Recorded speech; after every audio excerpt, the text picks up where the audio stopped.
just to kind of have something to do in the meantime while somebody popped on. But I wanted to discuss whether or not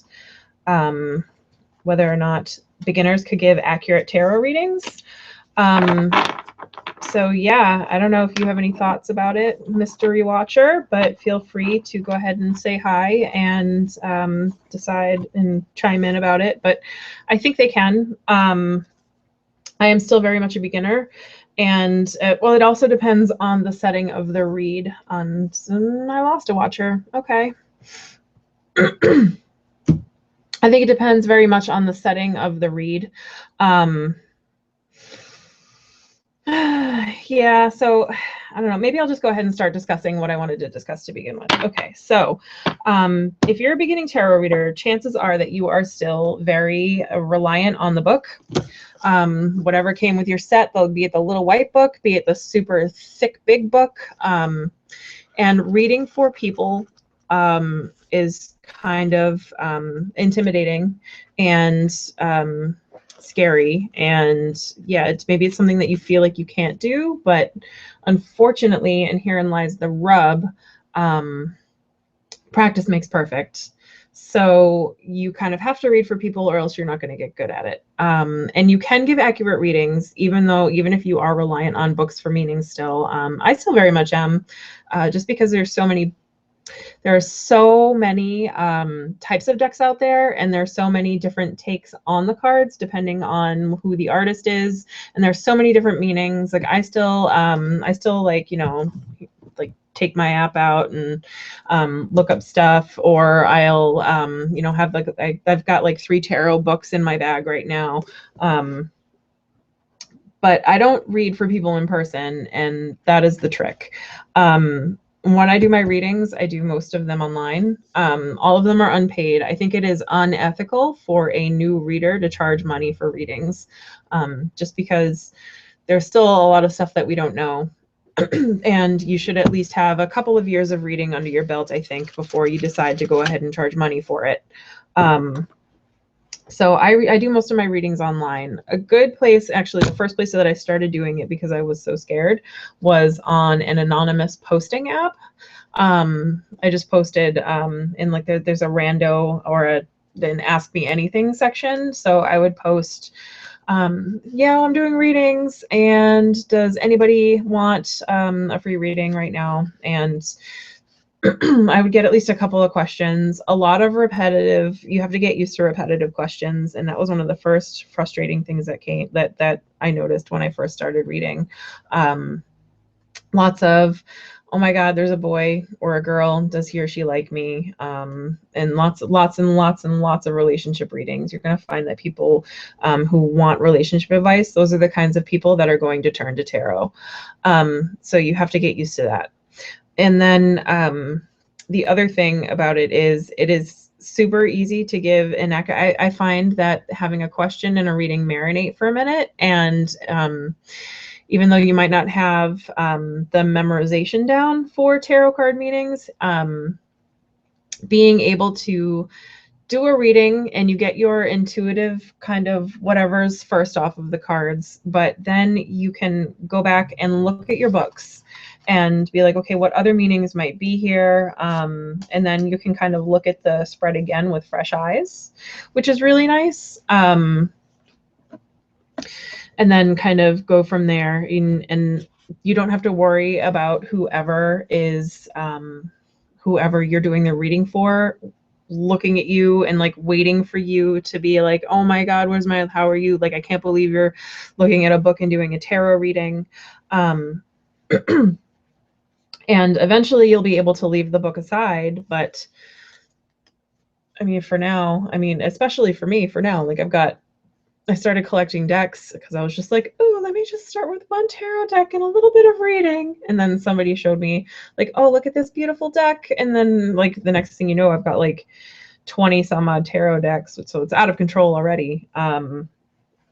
But I still like to I refer to the guidebooks all the time because I've got 20 plus different decks from 20 plus different artists, and all the cards have 20, like it's the same 78 cards, but within the tarot system, they've got 70 some odd, 78 different meanings for, you know, they've got 20 some odd meanings for 78 different cards, and it can get really overwhelming. So I still rely very heavily on my books. And there's nothing wrong with that. So I wouldn't worry about it. Another great place to kind of go to do tarot readings online is the Eclectic Forum. They have been fantastic. And you do have time. I joined so it'll take you a week. That was the one frustrating thing, is you have an area where you can sign up, and you just sign in. It's free, and then you can post your readings. You can do daily draws and stuff, and you can do certain things like right away. But unless you pay for immediate access or you wait a week and have 25 posts, the reading exchange is off limits to you, at least for a little bit. But do your posts, join in some conversations, introduce yourself in the new members area. But after that, the reading exchange section is fantastic for doing readings. Unfortunately, you get the thing that I've noticed about it is you get a lot of the same people asking same questions. So the way that I try to you know, mellow down on that is I'll figure out what kind of questions the deck that I'm working with that evening likes to answer, and then I will you know, kind of pare it down, be like, okay, tonight I'm doing relationship readings with such and such deck, and you kind of lay out your expectations of the reader.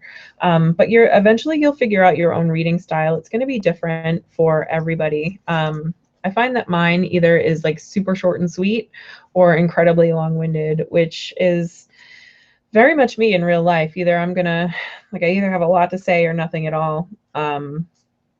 So that has been kind of interesting. Anybody on yet? No? Okay. So I don't know. You know what? I think I'll wind up editing this video down. I apologize to whoever popped on earlier and got me just flipping through a deck. I was just trying to kill time while I was waiting for people to pop on. Anybody on that I don't know about that has any questions in the live chat? Anything? No? Okay.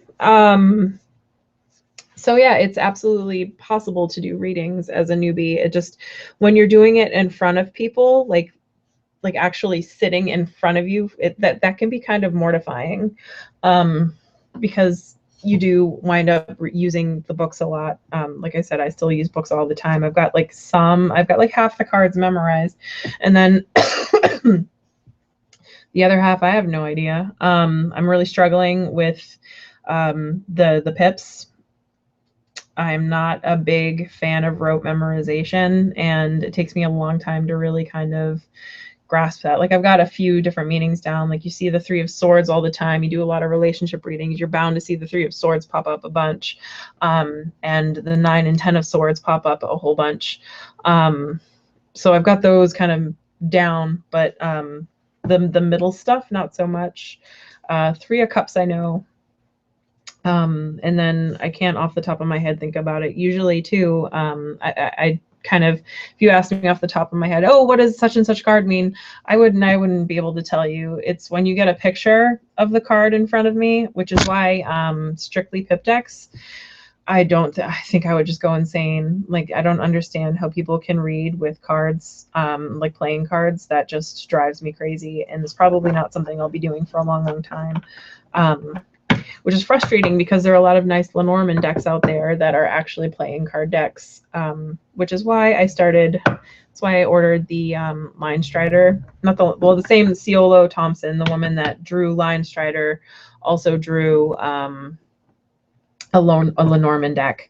So I ordered that, and it's beautiful. It's perfect. It's pictures, and it'll be probably a little bit easier for me to memorize. But yeah, so that's that. Okay, I'm gonna start shuffling this deck. Any questions? Anybody? So yeah, I'll probably wind up editing this video down to cut out me just kind of sifting through a deck, because that was ridiculous, and apologies for that. And then I have to go grocery shopping soon. I was only planning to do this for like half an hour or 45 minutes or so. So I'm going to give it a few more minutes, and then I guess we'll just do some random pulls from this deck and see kind of what comes up. It's the animal totem tarot. I'm actually going to be using this deck in a reading circle. That's another thing. On Eclectic, they have reading circles, which hold you accountable, which is nice because I need somebody to give me homework. If somebody's not gonna, like, if there's no punishment for not doing your homework, I'm not gonna do my homework. They have reading circles, and one of the challenges this month is a Patronus spread, which I'm really excited about because I'm a giant freaking nerd. So this is a good one to use for that. They want you to separate out, actually, you know what? We'll do a test reading. How does that sound? They want you to separate out the court cards. I'm just going to act as if I was doing, I'm a beginner doing a beginner reading, right? I'm going to be relying on the book, I'm sure, for a big portion of the spread. So there's a king, another king. You have to separate out the court cards, and then one of them is the Patronus, and then the rest of the cards is like how the Patronus protects you, what the Patronus can't protect you against, and I forget what the other thing is. I'll look that up in a second. But yeah, so you know, very much a beginner reading. It's a 4-card spread. It's super easy. That's the other thing too. If you're a beginner reader, don't be like, I'm gonna do the Celtic Cross right away, because that will likely trip you up. I find working with the smaller spreads, 1-card pulls are fantastic. They're fantastic for learning cards. It's part of how I've been learning cards, is doing my daily 1-card draw. Because there's so many layers of meanings in each of the different cards that you would have a really difficult time, like, just being like, okay, here's a Celtic Cross. It's like 48 bajillion cards, and let's try and figure this out. It's no gusta. I wouldn't, if I was a beginner, I wouldn't start with bigger spreads. I would do like, I'd stop at like 3 or 4, maybe 5 if you're feeling it. Maybe try a crossing influence across one of the cards, like a shadowy side. The shadow sides are even harder to do right away. I tripped up a lot on shadow sides when I started trying to read. I mean, I've been reading steadily for a few months now anyway. And I've had tarot cards for years. I just, you know, I'm like, oh, that's pretty. And then I would buy it, and then I'd look at it a little bit and then be like, I have to use the book. I can't memorize these. And it just, it never stuck. So I decided this year that I would take it seriously. Was it maybe before Christmas? After? Maybe I think it was after Christmas. I don't remember. So yeah, we should have 4 times 4, 16. We should have 16 cards separated out now. 1, 2, 3, 4, 5, 6, 7, 8, 9, 10, 11, 12, 13, 14, 15. I did not. I missed one. Stupid chit-chatting. Okay, I'm not going to spend too long looking for it. I'm just going to leave it in there, I think. Oh, but what if it's the Patronus? Well, you know what? This isn't the real reading, so we are going to, I'm just going to leave it in there. It's too late now. No, I'm going to find it. I have to find it. I can't do it wrong. If I do it wrong, I'm just going to be mad at myself and be like, what if that was the one? So we got the aces. Oh, live TV.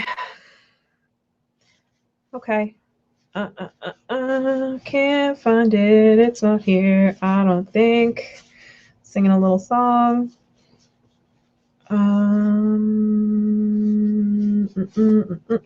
Tens, nines, eights, 2. It's probably like a page of swords. There it is. All right. Excellent. I was about to be like, oh my God, did they leave a card out of my deck? So you shuffle these, and whichever one you draw is the Patronus. So this deck does shuffle nicely. You do the overhand, hand over hand, or whatever. Some people like to grab cards. Like I like to just let them fall gently out of my hand, I guess. I don't like the super grabby hand over hand. Yeah, so I'll give it a little teeny tiny rifle shuffle. Oh, it's so pathetic. All right. And then I'm going to pick a card, any card, and I feel like that one is the Patronus. It's right out of the middle of the deck. And the Patronus is the blue-footed booby. I'm so excited. That'll be a fun Patronus. And it is the Knight of Cups. Okay, and then the rest of the deck you shuffle, and that is the rest of your spread. And I'm just going to pull it up here real quick. Like I said, it was unprepared. So yeah, I don't know. This is an interesting, I don't know. It's good. I think it'll be a little while before I do another live, a live feed, just because it's so, I don't know. It's kind of nerve wracking, you guys. And by you guys, I mean me guys. I'm all alone, all by myself. Patronus spread. Is it circle of, okay. So it's strength, weakness, and influence. So strong points of the Patronus, the weak points of the Patronus, and how the Patronus has influence on your life. So apparently my Patronus today is the blue-footed booby. And you leave the rest of the cards out of the deck, by the way. So this is just the pips. These are literally just 1 through 10. This is 40 cards right now. 1 through 10, 4 times over. And yeah. And I'm just going to pull right off the top. So we've got strength is the 10 of Pentacles. Weakness is the is justice. That'll be interesting to see what they say for justice as a weakness. And then influence is the 9 of Cups. Wow. Okay. All right. So let's give this. And then here is where I would kind of look at the cards and be like, okay, what's going on in here? And so you got a family standing outside. Oh my goodness. You got a family standing outside of a burrow. It's bunnies. They tend to be a little skittish. But it's a nice little family scene. Everything seems happy and complete.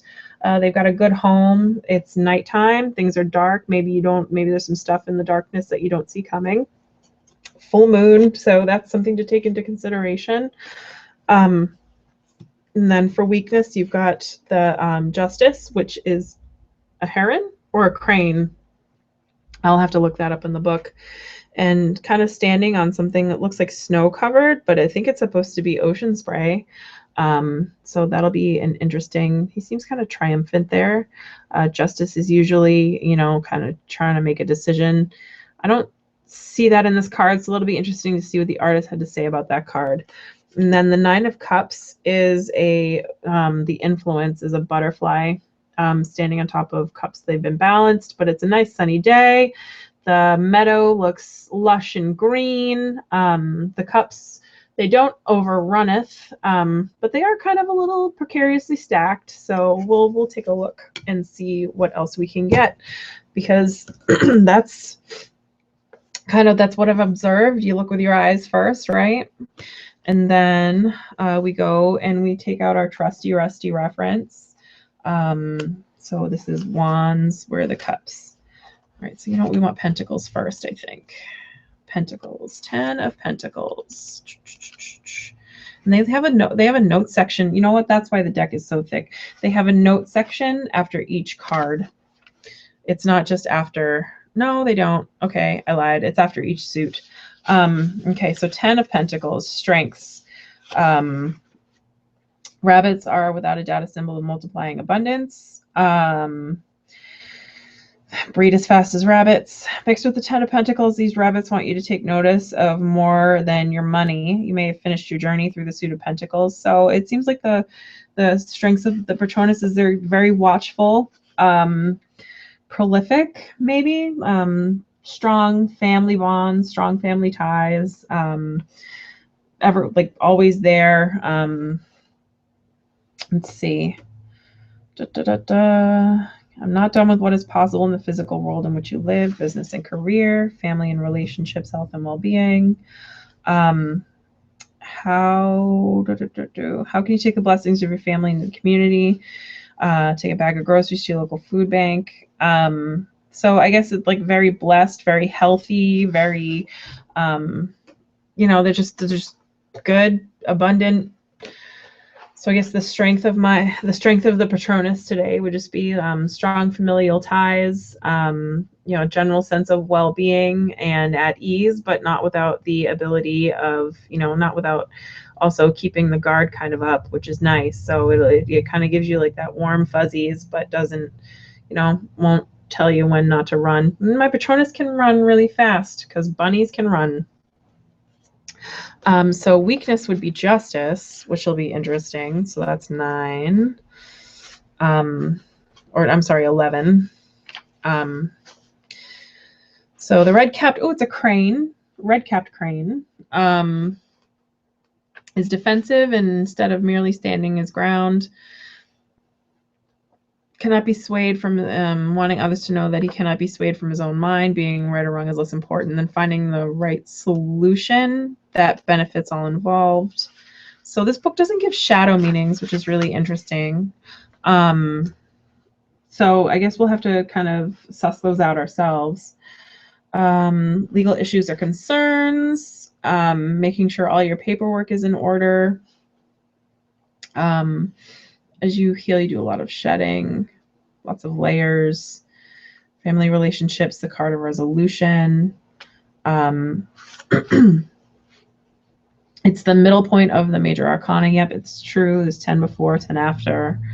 Grounding emotions and taking the sting out of them, leaving behind nothing but mindful action. Okay, so I guess as a shadow card, you'd have like somebody who doesn't have a really good handle on their emotions. Somebody that can kind of like get riled up for nothing at all, and is very defensive, which isn't necessarily a good thing at all times. So they can't fight against people that are, emotional and what have you. I don't know. I'd have to think on that and think of a more eloquent way of putting it. I'm a better writer than I am speaking off the top of my head. I'll figure out a way to put that eloquently at some point. And then the 9 of Cups is the influence. So where are we, Cups? 9 of Cups. The author talks about how butterflies have it's a symbol of an end of a journey and expectation and transition. Leave behind your old self and make the journey to the new self. I guess the Patronus helps me transition from phase to phase. That's kind of the influence that it has over my life. So it kind of gives you a feeling of,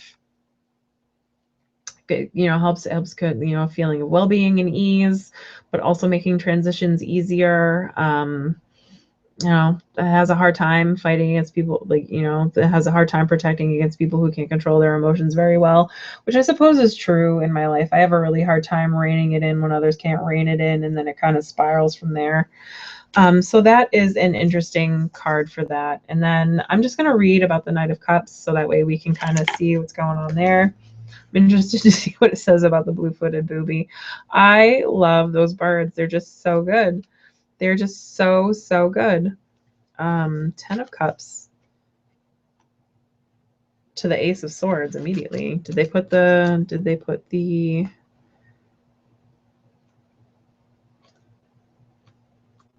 Oh, you know what? They put the court separate. That's really obnoxious. So that's something to remember when reading this book, I guess, for Animal Totem Tarot is it's Arcana, Court, and then Pips. And that is my computer trying to do something special for me right now. I have Cortana, and apparently she thought, oh my goodness, shut up, Cortana. She thought I said her name instead of Arcana. So Knight of Cups, where are we? King of Wands, Pentacles. Where'd you go? Okay, so the blue-footed booby is a romantic. Romantic. Um, a dreamer than a doer. Finding things to obsess over, like the color of the feet, keeping him from dealing with the harshness of the world around him. So maybe the blue-footed booby kind of helps protect against the harshness of the world by giving me a sense of completeness with my family, with a sense of the familial sense of completeness and general stability, but is ever watchful for people, is still ever watchful for people. And then it is, can't really defend me against people that are like emotionally unstable though. And helps me transition through the phases of my life, because that isn't always easy.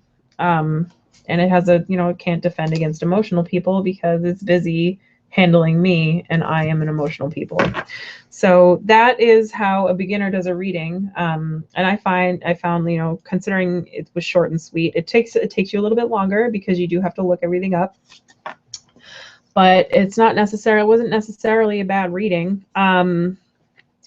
I think it requires a little more thinking and marinating before, like if I was doing this reading for somebody else, I would marinate on it for a little while, do the reading a little more in depth. I would break out one of my general tarot knowledge books. Right now I'm trying to make my way through Llewellyn's Complete Tarot. They just released that last year. So I'd bust that out, get some general card references. I would look up meanings on Elemental Tarot is a great one. Biddy Tarot is another great place to find tarot meanings. And Eclectic, I think, has a meaning section as well. That one tends to get a little, not circuitous, but it's not as direct as some of the others. And then I would go and then I would bust open a Word document, write my notes, and then I would apply that to my reading. And I found that method works for me for a beginner. I've gotten few complaints.